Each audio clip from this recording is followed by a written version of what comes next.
Hey guys, Ogi here and welcome to the channel. Hope you guys are having a fantastic day and enjoying Diablo 4 and you're just blasting through it and having a lot of fun.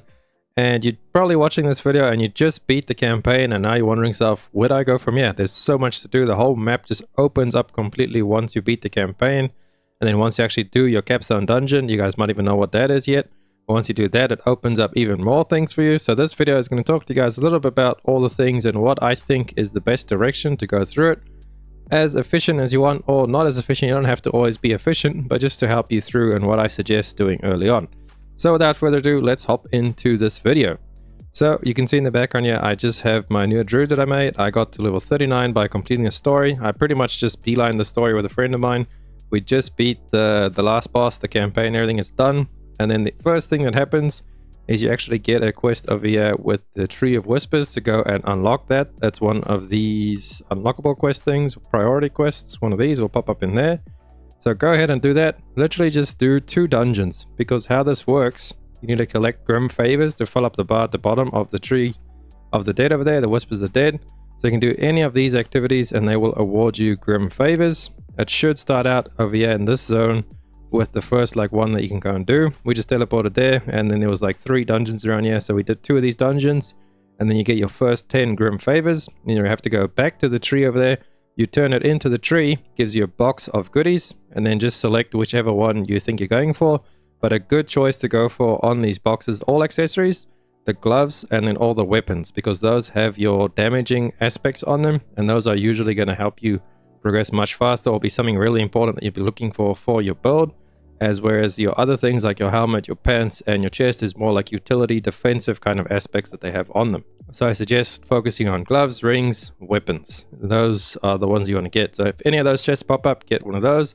And if you do get lucky and one of the chests is a legendary chest, because they drop different rarities, like a white one is the one you usually get, or sometimes you get a legendary one, definitely go for the legendary chest, because I believe that is a guaranteed at least one legendary in that box. So that is what you do with the Tree of Whispers. But anyway, once you turn in your first 10, then it unlocks the Capstone dungeon for your World Tier 3 Nightmare. You come to the statue, and if you were on World Tier 1, you'll have to change this over to World Tier 2, as you have to complete the Capstone on Veteran difficulty, which is World Tier 2. If you have a look at the statue there, Veteran is World Tier 2. So it opens up the Capstone right here in Kyovashad. It is a level 50 dungeon, so watch out for it. It's a little bit, it's not actually that bad. It's pretty easy for most classes. The first time I got on there was my Sork at level 45, and I even had a friend with me who was playing Barbarian, so he wasn't really doing much. He was pretty much dead weight the whole time through the dungeon, but we got through anyway. He was giving me shouts at least, so there's that. And it was 2-man scaled, so it was a little bit harder. I'm actually going to go try it on my druid pretty soon, maybe even at level 39 or level 40, and then see how it is. But it shouldn't be too hard for most classes, especially rogues. You guys will blast through it. So what I suggest is going to try and do your Nightmare Dungeon whenever you feel comfortable with it. So go in, check it out, see if you can actually get through it. But make your build, make something, some kind of a build, because you need some kind of a build to at least get through there. Something to just kill bosses at least, so you can get through the first boss and the second boss. I won't spoil too much more, but there's a first boss and a second boss, just something that has good damage and survivability, just to get you through there, as the mobs will be level 50. So there's something to focus on. And then how do you go about getting your build set up, so to say, and just getting your levels up? Another thing is levels do matter a lot in this game. So the closer you are to the level, it's going to be a lot easier. Trying it at 39, for example, right now I'm 11 levels under all the mobs, so I will be hitting them for less and they'll be hitting me for more. And then pretty much I could take the same character with the same gear and be level 50, on the same level, and it'll be much easier. You'll definitely feel the difference in the levels. So what I can suggest for you guys to start on first is actually Renown. So if you go open up your map, press W, you see the Renown over here. I've unlocked all of these on my main, but yeah, you would have to go through these Renowns, and I would suggest getting at least to this point over here, the middle Renown in each of the zones, because that does unlock the skill points for you, and that's really important there. So it's 2, 4, 6, 8, 12 skill points from all of these, if I can count right. 2, 4, 6, 8, 10 skill points. I'm good at maths, but yeah, 10 skill points is a lot, and then those will go towards your skill tree over here, so you can actually level up your stuff more and pick up more passives. And mostly these passives done beneath for every class is pretty good, so check your passives and stuff, or just go ahead and follow a build guide. I will be bringing a lot of build guides to my channel pretty soon. I have one up there now for Sork, for Barb. I think maybe I had Rogue as well. I'm not sure where I got the time to do all those, but I will be working on all the builds pretty soon, as well as alongside Mobalytics. We will be uploading it all there as we are working with Mobalytics in D4. So yeah, check on the channel for that if you are looking for a specific build. Otherwise, just go to Mobalytics. There is a lot of builds there, all really good from really good content creators that like to theorycraft all their builds and stuff. But yeah, focus on the build. Get your Renown. So back to the Renown, like we were saying. Get to this middle Renown on all the zones. Shouldn't take you that long. Just do the waypoints is free. You should have most of those. The strongholds is something I would suggest doing first, as these are pretty easy. And they give you a load of XP as well, so that will help you get closer to that level 50 for the Capstone dungeon. So run through your strongholds, and you want to start picking up side quests, and then do your side quests before you do your side dungeons, because the side quests, 99% of the time, some side quests will end up taking you to dungeons, and you have to go into a dungeon to pick up a few items for the side quests. So you might as well knock them both out at the same time and get double renown. And then as well as altars of Lilith. I have a whole separate video on altars of Lilith. I suggest doing all your altars in all the zones, as that is free paragon points, free stats, which you'll need for your paragon board later down the line. Are very good, and you should definitely collect all of your altars of Lilith. So go ahead and collect all of those. And also try and do them on one character. Like try and focus getting them all on one character, because once you discover one, I'll see if I have any on my druid for you guys. Does he have any altars? Yeah, so once you discover one, it will show you where it's claimed, but this doesn't happen on all your characters. It's only on that character you claim it on, but the stats and everything you got from it the first time is spread across your account.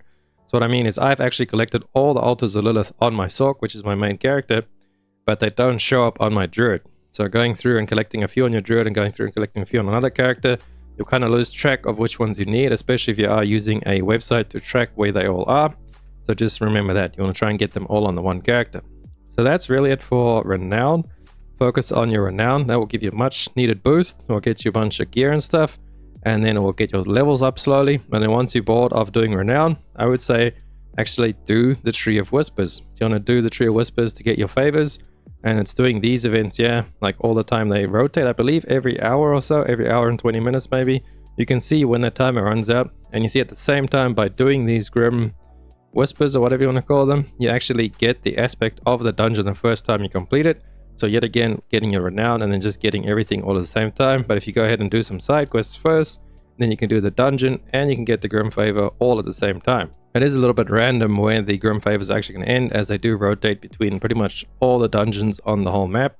And then over here is the PvP zone. So that's another really good place too. If you're not afraid of PvPing a little bit. I actually have been there 3 or 4 times and I've never come across any other players, but that might just because of my region, my server, how far away I'm based. There's not that many people playing on it, so I might be lucky. But yeah, you could also disable crossplay, so you don't play with anybody crossplay, and that would also drastically reduce how many people are actually in those PvP zones if you do end up finding a lot. So that's another place you could go there and grind out some XP and loot, as there's lots of mobs in there and elites and things. Get that. And then later on, I believe you have to get to World Tier 3 is then to unlock the Hell Tides. Those are the best activity I could recommend as soon as you get to the next tier. So as soon as you go and tackle your Capstone dungeon, your Tier 3 Nightmare, I would say Hell Tide is one of the best ways to gear up then. Because once you progress to the next level, you start getting sacred items, which is pretty much the same items as you normally get, but higher stats and much higher stats. Then once you progress to the next world tier after that, World Tier 4 Torment, then you get Ancestral items, which is a step above Sacred again. So it starts normal items, which could be legendaries, anything, and then you unlock it to World Tier 3, which then gives you Sacred, as well as unlocking Uniques in World Tier 3. And that's why I say to try and get to World Tier 3 as fast as you can. Just do your Capstone dungeon and get in there and start, you know, trekking your way through to get in there, because that will unlock Uniques for you. And Uniques are pretty much game changers for everybody. Really strong different abilities on them. I believe the Barb uses like 4 or 5 Uniques on their Warren build, so really strong for them. And Druid as well, I believe, uses some as well for their werebear stuff and all the kinds of things. So Uniques are very powerful. You want to try and get them as soon as you can, which would be getting to World Tier 3. So let's go over what have we spoken about. We spoke about Renown and Grim Favors, and then obviously with Renown comes dungeon, side quests, all of that good stuff. And then once you actually get into World Tier 3, so once you're close to level 50, your build is starting to come together and you're in World Tier 3, then I would say then you can start looking at doing yourself some Nightmare Dungeons. And I believe Nightmare Dungeons only open up in World Tier 3, obviously as World Tier 3 is Nightmare. So to get those, I believe they can drop from anywhere, like a little entrance thing to get into them. And you can actually start crafting there. They will go into your consumables tab over here. I don't actually have any on this character to show you guys, but you'll get a sigil for Nightmare Dungeons. But I'm going to make a whole separate video on that because that is quite a lengthy explanation on that. So this video is just to get you guys started. So the Nightmare Dungeons is what you'll worry about once you get into tier 3, into Nightmare, and then you can start doing those for glyphs for your Paragon board. I can't even show you my Paragon board because this character again is not level 50. So again, once you get to level 50, it's going to unlock Paragon board and the Nightmare Dungeons, Nightmare Sigils, and all that kind of stuff, your glyphs and everything. That will be a different video. So you should totally subscribe to the channel so that you can stay up to date and see that video when it comes out. But really for starting and getting, once you beat the campaign, that's really all I can think about as to get you to Nightmare pretty fast. Do your Grim Favors, do your Renown. Really focus on your Renown because it does boost everything for your whole account, and it is account wide. So next time you start a new alt character at level 1 and you've completed all of the Renown to the middle part where you get the skill points, then you'll get those 10 skill points on a fresh new character straight away. And 10 skill points on a new character, you can pretty much go 1, 2, and you can unlock this tree. I think you could just about get down to like the 3rd tree over there with skills on the first character you make like straight away. Yeah, to get there. So it's quite strong and a nice little boost when you start a new character. But that is my guide for getting to endgame while you got to the endgame, and that makes sense. Getting into the next step after you beat the campaign. Hopefully you guys found it helpful. Drop a like on the video if you did.